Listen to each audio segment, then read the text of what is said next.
la universidad, Sergio Arboleda presenta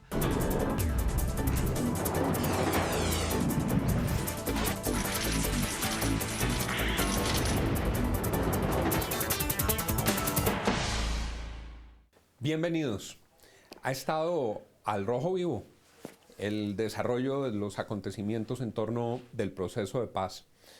Anuncios muy importantes del presidente Santos, los negociadores del gobierno y los negociadores de las FARC en relación con el tema de las minas, con el tema de los bombardeos, y luego se anunciaron unas comisiones que han venido funcionando. Una debutó en La Habana con el tema militar, el tema del desminado, y arranca en su nueva jornada para darle realidad a esos anuncios, y la otra fue la Comisión Asesora de Paz, en la cual el presidente Santos incorporó muy caracterizados líderes de la sociedad y de la política colombiana, no necesariamente amigos de él ni del proceso de paz, para darle una amplitud a esas reflexiones. Se reunió finalmente con el procurador Alejandro Ordóñez, una cita muchas veces aplazada. Las fotos hacían presumir que habría un abrazo largo y una armonía que duró hasta la escalerita del Palacio de Nariño, cuando de cada lado se levantaron los taches, y luego el procurador contestó una carta dura en la mañana de hoy al presidente Santos, quien le hizo reclamos a lo largo del fin de semana por inmiscuirse en competencias que considera el presidente son solo de él. A todas esas, el presidente Uribe le contestó al procurador diciendo por qué no asisten a esa comisión. Calientes todos estos episodios, dos invitados de primera línea con nosotros, conocedores y voceros muy autorizados para analizar con ellos lo que está ocurriendo. Me da mucho gusto saludar a Juan Gabriel Uribe, exministro, exsenador, exnegociador de paz y hoy director del Nuevo Siglo. Bienvenido, doctor Uribe. Muchas gracias, Juan, por la invitación. Y el doctor Carlos Fernando Galán, quien ha sido concejal, senador de la República, actualmente es senador y además presidente del partido Cambio Radical. Bienvenido, senador Galán. Muchas gracias, Juan. Un saludo a Juan Gabriel y a todos los televidentes que nos acompañan en esta noche. Casi se me va medio programa contando todo lo que había sucedido en 3 días. Eso se ha movido mucho. Sí. ¿Cómo ve usted, doctor Uribe, toda esa sucesión de episodios? Pues me parece mucha forma esperando a que se mueva el fondo. Entonces me parece más un posicionamiento de las diferentes personas que quieren ayudar o aportar de alguna manera en la paz, esperando a que ya empiecen los temas de fondo. Entonces, como cuando suele ocurrir que va a empezar el baile, pues todo el mundo empieza a arreglarse hacia el baile. Entonces hay mucho arreglo y esperemos el baile. El presidente hoy hizo por lo menos un movimiento de ensayo, digamos, una primera danza con la Comisión Asesora de Paz. Sí, importante me parece, porque desde luego en la mayor cantidad posible de invitados, mayor éxito tienen las circunstancias para no ponerle baile en ese caso. Entonces me parece que sí ha habido una invitación general que produce una voluntad política y estatal mucho más grande que si hubiera más poca gente. ¿Y le pareció buena idea que el presidente hubiera invitado, por ejemplo, a Andrés Pastrana y a Marta Lucía Ramírez? Claro, magnífico. Pues, es decir, se ha podido hacer eso antes que hoy, incluso desde la misma campaña, desde luego, porque es más o menos el mismo proceso de hoy, es el mismo proceso que se venía adelantando y que se proponía en la campaña, pero desde luego bienvenidos a este tren de la paz, pasajeros de la paz, montarse en el tren de la paz, como decía López en el caso. Suena bien, le iba a decir eso, que recordaba ese llamado para que se matriculen, pero hubo un pasajero que no se quiso subir. ¿Cuál? El invitado, le habían mandado tiquete al doctor Oscar Iván Zuluaga, pues en la primera litera. Al maquinista mayor de la locomotora, que es el expresidente Uribe. Sí. Senador Galán. No, Juan, yo veo, le confieso que veo con optimismo lo que está pasando. Yo creo que el proceso de paz llegó en un nivel, digamos, o a una situación ya de la recta final, digámoslo así, del mismo. No quiero decir por esto que ya no hay marcha atrás, pero creo que estamos más cerca que nunca. La integración, por ejemplo, de los militares activos en la comisión que se instaló en La Habana me parece un paso fundamental. Me parece fundamental lo que ha hecho el presidente al invitar a quienes han criticado el proceso abiertamente, pero que están dispuestos a plantear esas críticas en un proceso de diálogo y de construcción, digamos, de soluciones ante esas críticas, como son Marta Lucía Ramírez, el expresidente Pastrana, y eso me parece positivo.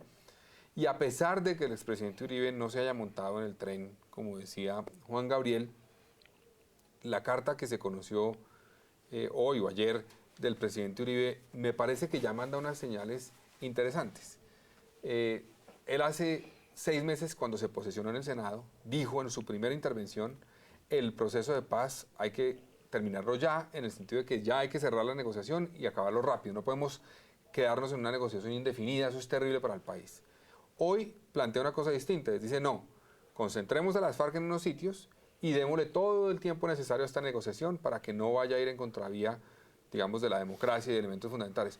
Está cambiando ya y está reconociendo que este proceso puede llevar a la paz. Me parece a mí que implícitamente está el presidente Uribe diciendo: bueno, podemos arreglar esta negociación. Entonces, qué bueno sería que, bueno, si no se quiere montar en la comisión, no lo haga, pero plantee las críticas sobre cómo cree él se podría ir corrigiendo el rumbo, que lo van a hacer Andrés Pastrana, lo va a hacer Marta Lucía, lo van a hacer opositores en la comisión, pues que lo haga ante la opinión pública para que el presidente lo sepa. Incluso incorporó, me parece a mí, una novedad con lo de la zona de ubicación, y es que dice que el tiempo que permanezcan ahí los miembros de las FARC se podría descontar de sus condenas, que serían conmutables. Yo coincido con esa percepción de que hay unas observaciones que él hace con el propósito de que el proceso se pueda, desde su perspectiva, arreglar o corregir, que es, digamos, una posición interesante para que se debatan esos argumentos. Y hay otro punto importante, es que tenemos que entender que estamos buscando el fin del conflicto. O sea, no estamos buscando simplemente el fin de la confrontación con las FARC, sino el fin del conflicto. Y ahí entra a jugar la propuesta del presidente Gaviria, cuando dijo: aquí hay que buscar mecanismos de justicia transicional para todos los combatientes y no combatientes también que de alguna forma influyeron en el conflicto armado.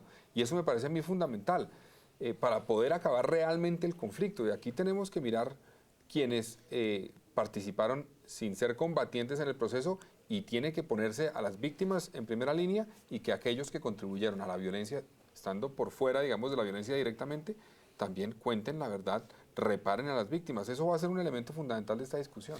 Es que uno imagina, doctor Uribe, que no es sostenible ningún proceso de paz y luego un empeño de paz si no incorpora la fórmula a otros sectores, como lo plantea el senador Galán y como lo dijo el expresidente Gaviria. Por ejemplo, los militares. O sea, no hay una paz perdurable si se resuelve la ecuación del lado de la guerrilla y no se resuelve la ecuación del lado militar. Volver, lo que con frecuencia se insiste, a la fórmula de guerrilleros gobernando, militares presos, hace insostenible la paz. Sí, pero con una condición, Juan, eso sí, y ya no en términos más serios, digamos.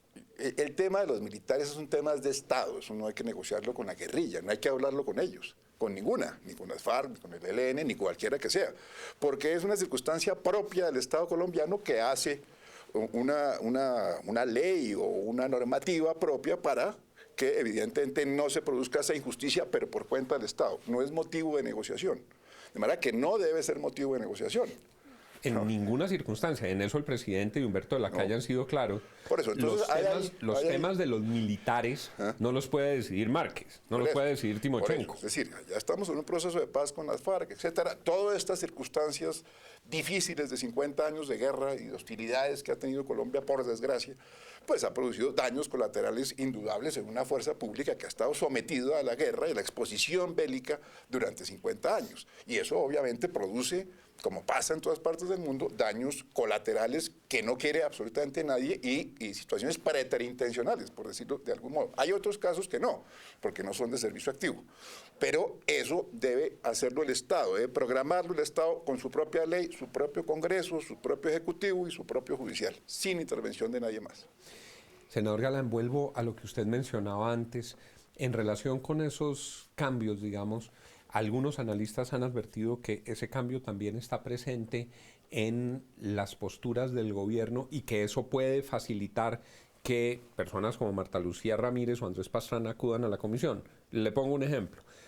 En la campaña de Oscar Iván Zuluaga ellos decían paz sin impunidad.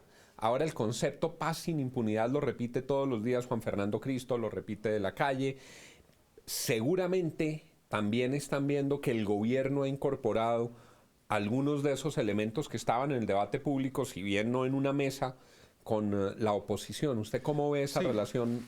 Pues yo siempre he sido de la teoría y en un principio cuando yo hablé, digamos, siendo miembro de la Unidad Nacional, de la necesidad de garantizar que hubiera justicia en el proceso de paz, algunos que acompañaban el proceso dijeron, el Galán es enemigo del proceso, de manera equivocada, porque yo siempre lo he apoyado y nunca he estado en contra del proceso y siempre he creído que el presidente Santos tiene la claridad y los negociadores del gobierno en La Habana, que aquí no puede haber, digamos, una ley de amnistía o un perdón y olvido, eso no puede haber con las FARC, no podrá haber.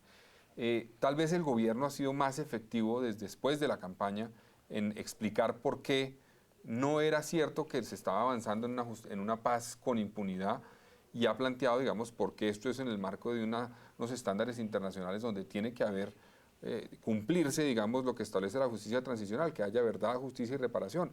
Claro, menor justicia en la medida en que estamos en un proceso de paz y en la medida en que haya más verdad y en que haya más reparación a las víctimas, si se garantice eso. Yo sí creo que el gobierno ha sido más efectivo en la última etapa en transmitir eso, pero también creo que el gobierno ha mandado unos mensajes que no son, creo yo, digamos, no es teatro, no es una actuación. Cuando el presidente Santos ha dicho, estoy dispuesto a hablar con el presidente Uribe de este tema, a pesar de nuestras grandes diferencias, me parece que es sincero. Y yo espero que el presidente Uribe busque el mecanismo para hacerlo, para que se planteen las críticas. Yo creo que el país necesita eso en este momento, sería bueno para el país. No quiere decir que mañana vayan a ser aliados, no quiere decir que el presidente Uribe se va a volver el principal aliado del presidente Santos mañana, no.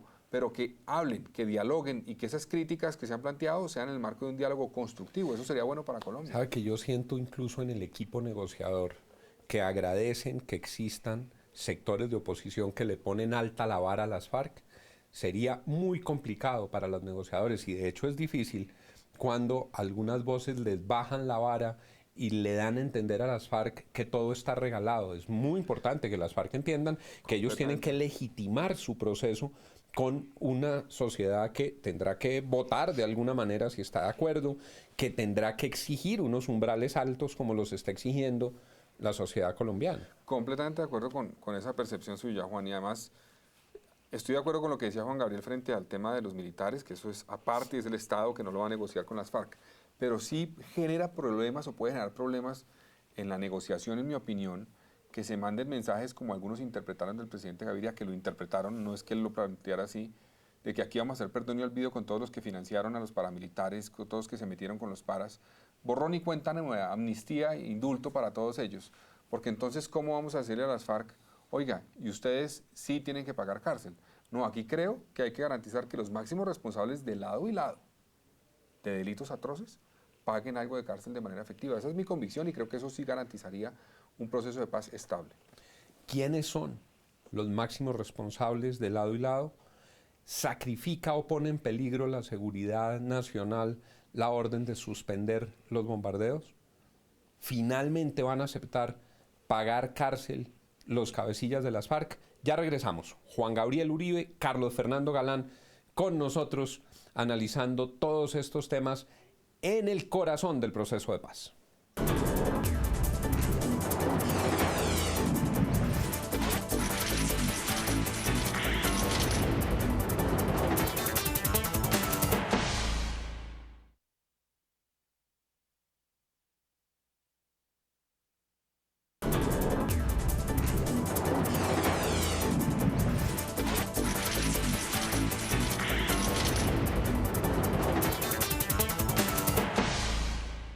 Este proceso de paz, doctor Uribe, es muy distinto frente a los anteriores que se han intentado o que se han sacado adelante en Colombia, porque en los anteriores no hubo presos.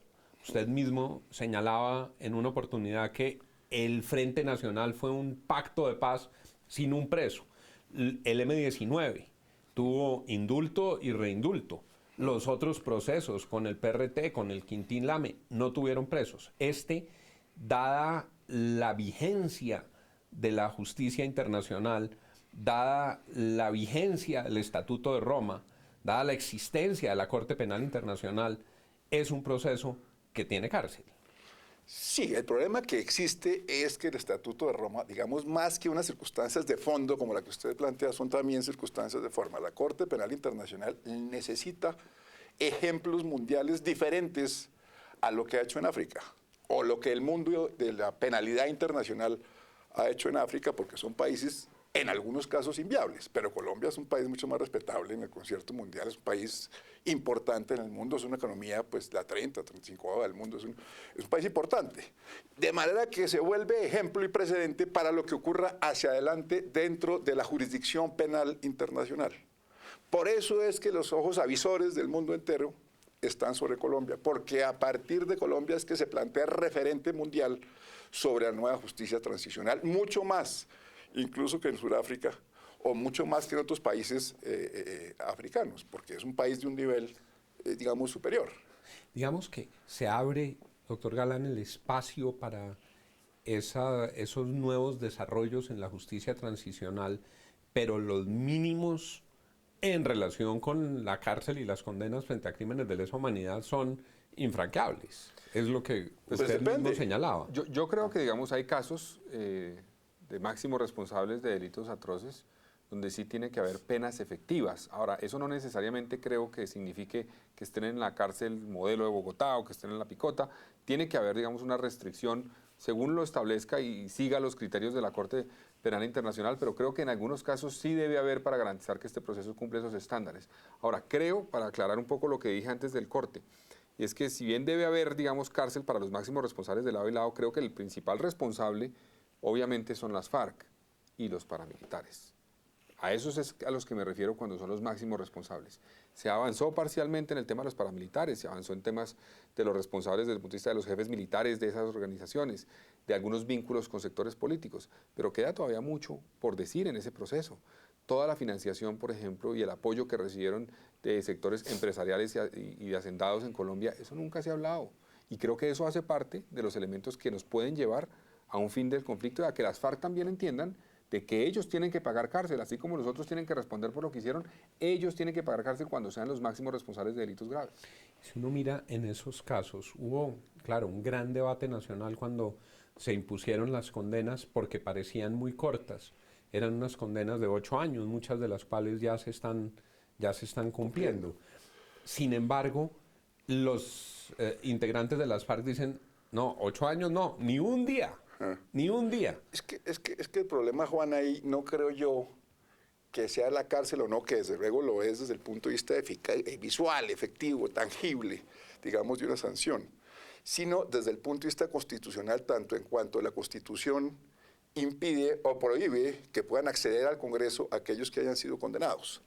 Entonces, una condena, sin tener incluso cárcel efectiva, puede ser una condena en un kibutz, en una granja, en una colonia agrícola, en una zona de reserva campesina, que seguramente será lo que va a pasar en unas penas alternativas.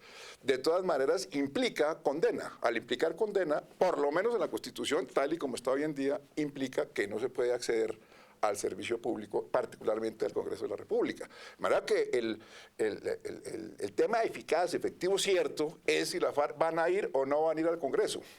Porque por lo menos si hay el tema de sanción, así sea en pena alternativa, pues impide cumplir el artículo 179 de la Constitución colombiana. Pero creo que ahí la Corte Constitucional dijo, cuando revisó el marco jurídico para la paz ante las demandas que le presentaron a ese acto legislativo, que, digamos, lo declaró exequible la Corte, pero ratificó que quien sea responsable de un delito de lesa humanidad... Delito político. No, delito de lesa humanidad queda por fuera la posibilidad de participar en política. Exacto. Y yo creo que eso es clave y eso hay que tenerlo claro. Aquí, quien sea responsable de un delito de lesa humanidad, no hay forma para que aquí declaremos que un delito conexo de tal... nada, no hay forma de que... Entonces, ese es el problema. De manera absolutamente excepcional en este programa, pero hablo en primera persona. Yo fui el autor de esa proposición, yo la escribí diciendo que no se podía establecer la conexidad del delito político cuando mediaban crímenes de lesa humanidad. Eso en la práctica hace que un responsable de crimen de lesa humanidad no tenga esa posibilidad. Pero otros miembros de las FARC podrían participar y podrían encarnar de la expresidente Uribe. Ese es lo que llaman los abogados el busilis de la cuestión. Es decir, que no se entiende mayor cosa. Tanto la palabra como la cosa. Pero lo que ocurre ciertamente es es si estos señores van a acceder o no a la política, que supuestamente es lo que han querido hacer a través de las armas, lo cual es absurdo, pues, pero es lo que han hecho. Y el Estado que dice, no, un momentico, y el tema internacional, no se puede. Porque hay unos máximos responsables que tienen que responder por los delitos de guerra, los crímenes de guerra y los delitos de lesa humanidad. Entonces, si hay sanciones alternativas o penas alternativas, sí, puede haber penas alternativas, pero siguen sin poder acceder a la política. Entonces, ahí es donde se va a jugar el proceso de paz. ¿Es cierto qué va a pasar en estos 2 meses? ¿La FARC va a aguantar eso o no va a aguantar eso? ¿Se va a levantar de la mesa? ¿Va a decir que sí? ¿Va a aceptar un veto, por ejemplo, o una veda, como pasó en Uruguay, por ejemplo? El presidente uruguayo o los presidentes uruguayos han hecho política hoy en día a los 70 años, 65, 70, 75 años, como Mujica, como Tabarés, ¿no? Habiendo sido guerrilleros después de vedas de 12 y 15 años para acceder a la política. Porque también en América Latina se han establecido procesos de paz con vedas, o porque han aceptado las condenas. Pero le pregunto, y luego consulto la opinión del doctor Galán sobre este mismo asunto. ¿Qué le mortifica más a las FARC? ¿La condena y la cárcel o la pérdida de los derechos políticos? Porque hay muchos de los cabecillas guerrilleros que nunca pretenderán ni querrán ir al Congreso, ni ser alcaldes, ni tener representación política, pero la cárcel sí es su pellejo y su libertad. Pues yo no tengo ni idea, y eso habría que preguntarle a las FARC. Lo que me imagino yo es que una persona que ha estado 30 o 40 años en el monte, supuestamente como revolucionario, insurgente, que pasa a la civilidad, pues no va a desdecir de lo que hizo durante 40 o 50 años como propósito político.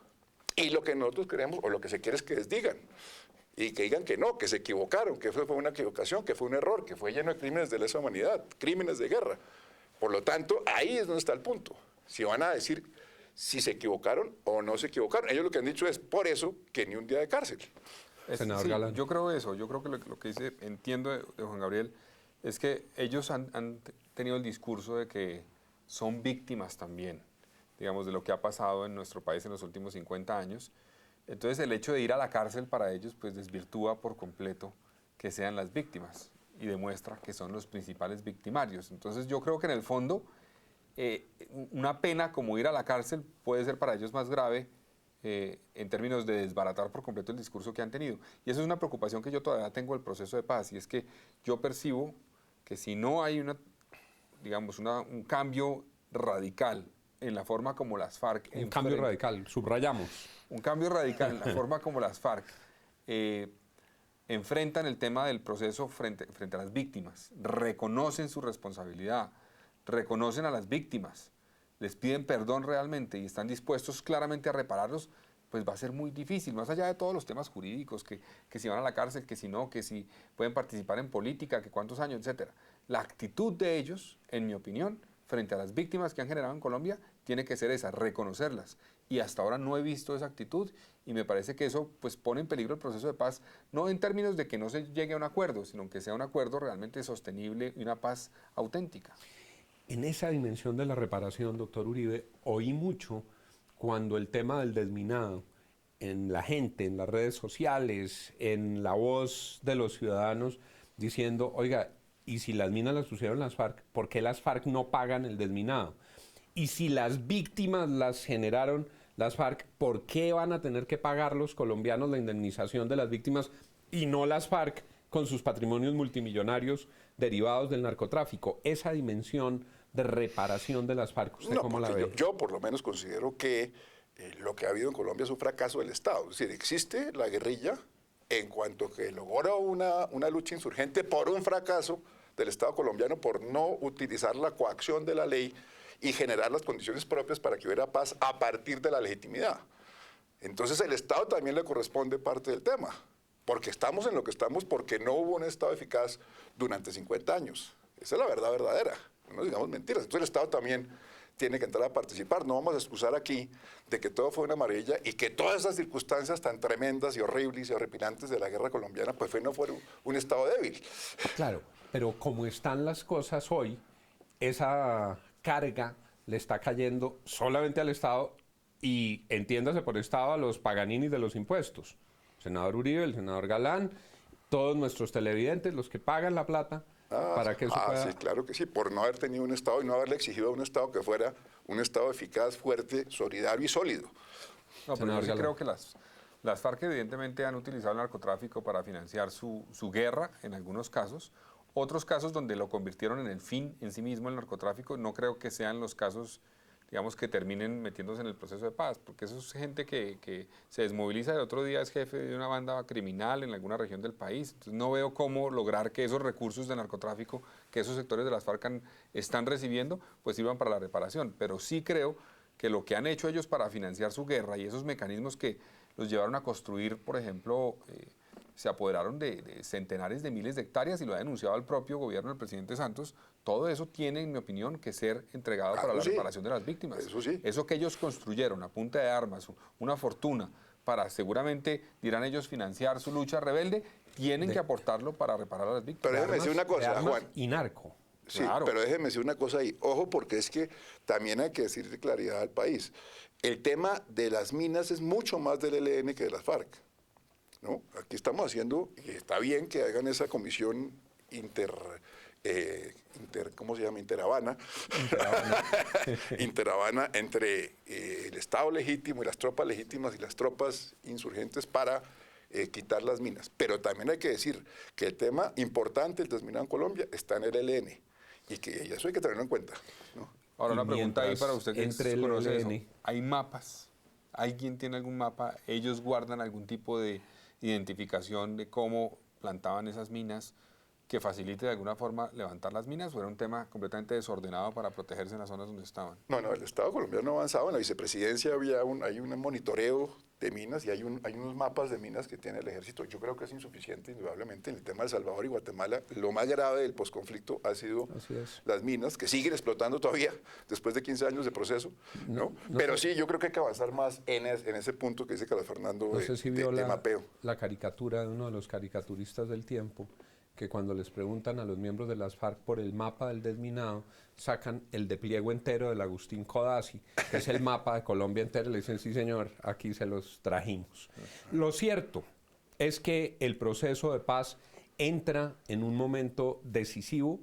Los asuntos medulares que están referidos a la posibilidad o no de que los cabecillas paguen cárcel, los temas relativos a la entrega o dejación de las armas y el desmonte del negocio criminal del narcotráfico van haciendo fila para la mesa. Ha llegado, como se está diciendo y hoy lo confirman nuestros invitados, la hora de la verdad en el proceso de paz, y por eso estaremos llevando el pulso muy minuciosamente, jornada tras jornada, semana tras semana, aquí desde nuestro programa. Yo les agradezco mucho que han aceptado esta invitación. Lo que uno deplora es que el tiempo se pasa muy rápido. Eso sí, como siempre Muchas pasa. gracias. Muchas gracias, Muchas doctor gracias, Uribe. Juan. Muchas gracias, a los doctor Galán. televidentes. Juan. Y a ustedes, muchas gracias por habernos acompañado en esta nueva jornada de lunes a viernes a las 10 de la noche, entre las 10 y las 10:30, con los temas más palpitantes, más importantes para nuestro país.